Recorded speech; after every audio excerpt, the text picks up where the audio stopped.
कैसा महसूस होगा जब आपके उस घर में दरार आ जाए जिसमें आप रह रहे हो, आपके पैरों की जमीन धंस जाए तो सोचो कैसी दहशत होगी। और कैसा होगा जब आपको उस घर को छोड़ के जाना पड़े जिसमें आप पले बड़े हो, आप पैदा हुए हो।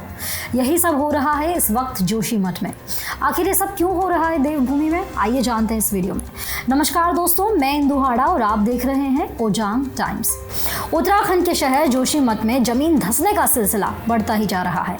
घरों में, सड़कों पर, मंदिरों में बड़ी बड़ी दरारें आ गई हैं।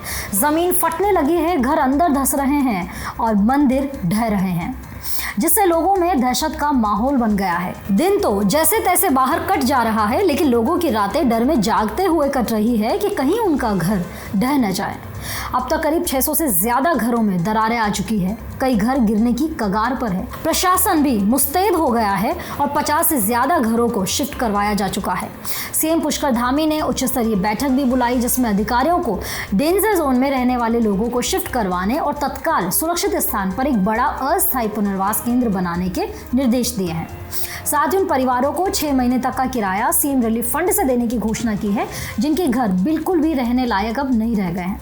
बचाव, राहत कार्य, ये सब तो ठीक है, लेकिन एक बड़ा सवाल उठता है कि जोशीमठ में ऐसा हो क्यों रहा है। उसके पीछे 2 बड़ी वजह बताई जा रही है। पहली वजह, एनटीपीसी की हाईवे प्रोजेक्ट की सुरंग और 4 धाम ऑल वेदर रोड निर्माण को इन हालातों के लिए जिम्मेदार ठहराया जा रहा है। और दूसरा कारण जोशीमठ का मोरेन पर बसा होना। एक्सपर्ट्स की माने तो मोरेन पहाड़ का एक वक्त के बाद खिसकना तय होता है और लगातार हो रहे ब्लास्ट और बेतरतीब कंस्ट्रक्शन ने इनकी रफ्तार में इजाफा कर दिया है। वहीं दोनों तरफ बहने वाली धौलीगंगा और अलकनंदा नदियों के बहाव की वजह से होने वाले कटाव से भी पहाड़ कमजोर हो रहा है।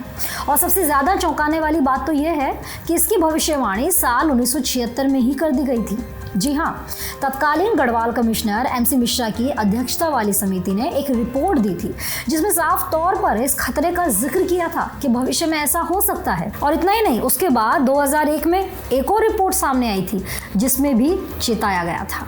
एक और दूसरा पहलू ये भी है कि इसे लेकर एक धार्मिक भविष्यवाणी भी हुई थी, जिसके मुताबिक भविष्य में बद्रीनाथ धाम विलुप्त हो जाएगा।